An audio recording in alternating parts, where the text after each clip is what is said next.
has demonstrated is that rather than coming together to solve problems, when there's disagreement, she believes that the answer is to send the people that she disagrees with out of town, thinking that the problem is best solved if they would move somewhere else.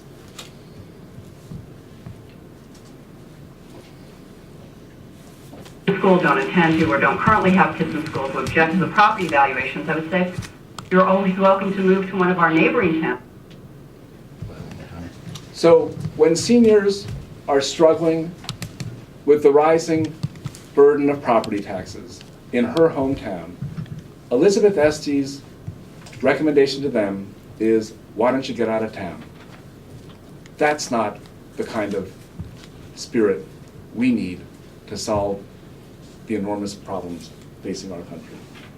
It's not a solution, but it does reveal something about the character of Elizabeth Estes. Like Governor Malloy, Estes' approach is my way or the highway. That's why she had no problem raising taxes and fees by more than $1 billion at the depths of this economic downturn, and increasing state spending by more than $900 million when we could least afford it. Elizabeth Estes was in the state legislature for 2 short years, but it was long enough for her to saddle taxpayers with taxes, spending, and a debt that we still haven't recovered from. You all saw the report from UConn last week that said that while other states are beginning to feel the effects of the recovery, Connecticut's economy is still shrinking. That's why I say, if you like what Dan Malloy has done for Connecticut, you're going to love what Elizabeth Estes does in Washington. Washington has become dysfunctional because of the tactics that are revealing themselves so early in this campaign. That's not going to change if the people we put in charge are like Elizabeth Estes, people who are willing to say anything and scare anyone in order to get elected. Elizabeth Estes would be a continuation of the status quo, another politician on the conveyor belt of paralysis. I've always had the courage to be independent and to work in a bipartisan fashion to find solutions and get things done. Sorry. No problem.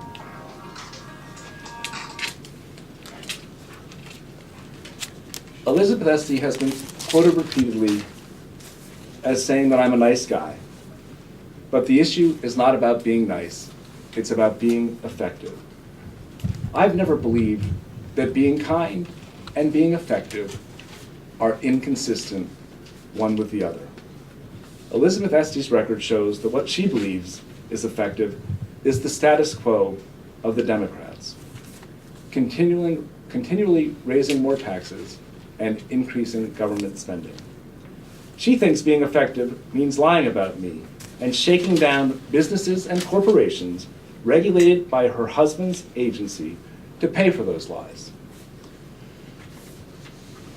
There's a book that I hope all of you will read, where the very smart author makes the following observation. Even when outright bribery is not involved, a government official's judgment may still be affected by the prospect of securing campaign contributions or other favors. When Dan Estes wrote those words, you would have thought he had the capacity to remember them. He knows, and all of you know, and the people of the 5th District know, and the Center for Responsive Politics knows, that it's just plain wrong for Elizabeth Estes to be raising large campaign contributions from the very businesses her husband regulates, some of whom contribute to a lot of pollution going into our atmosphere. Elizabeth Estes' husband has the ability to hurt or to help thousands of businesses in Connecticut. And Elizabeth Estes is taking full advantage of what her husband wrote, that even though it might not be outright bribery, a government official's judgment may still be affected. We should all ask Dan Malloy whether he thinks Dan Estey's judgment is being affected by his wife's relentless pursuit of campaign contributions from the industries he oversees. So,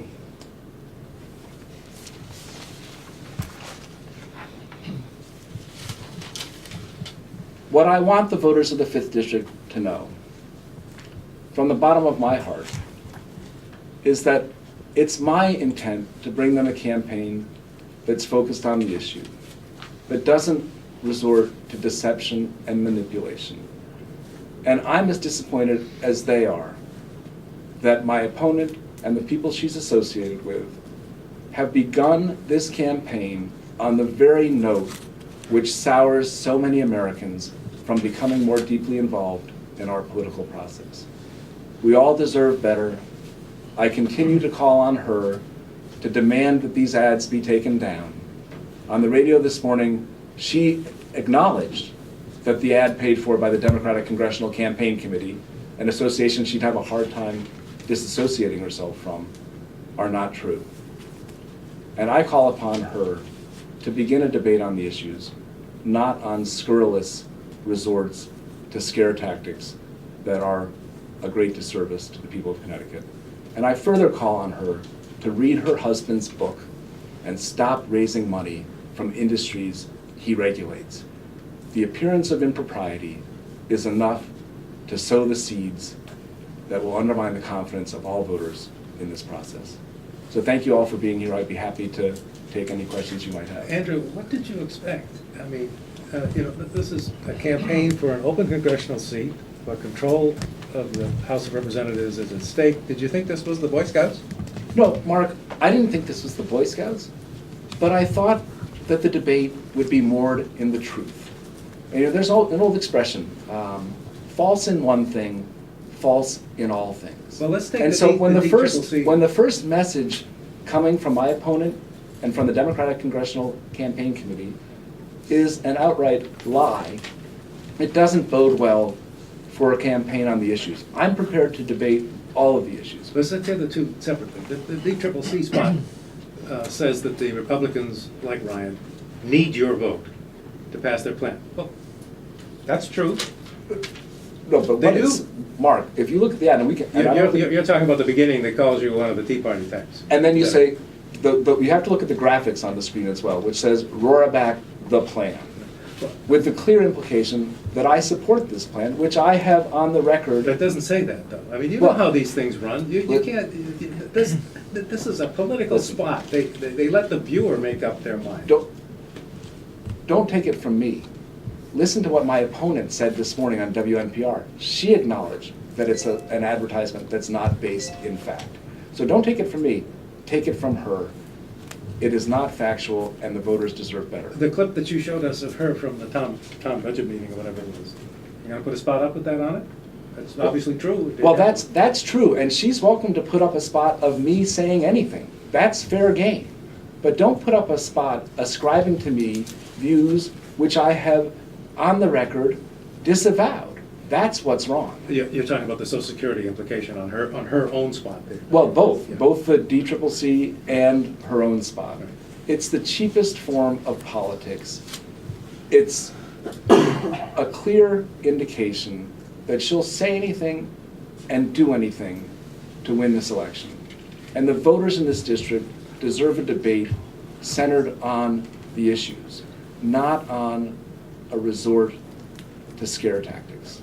In Have you- addition to doing this, talking to us, trying to get this, your message out this way, do you think the debates that are coming up with her, that you'll be able to call her out on this, to hold her feet to the fire on this? I'm not going to stop talking about her raising money from the industries her husband regulates until November 6th. The people of this district need to know where she's getting the money to run these lies. So it's two wrongs don't make a right.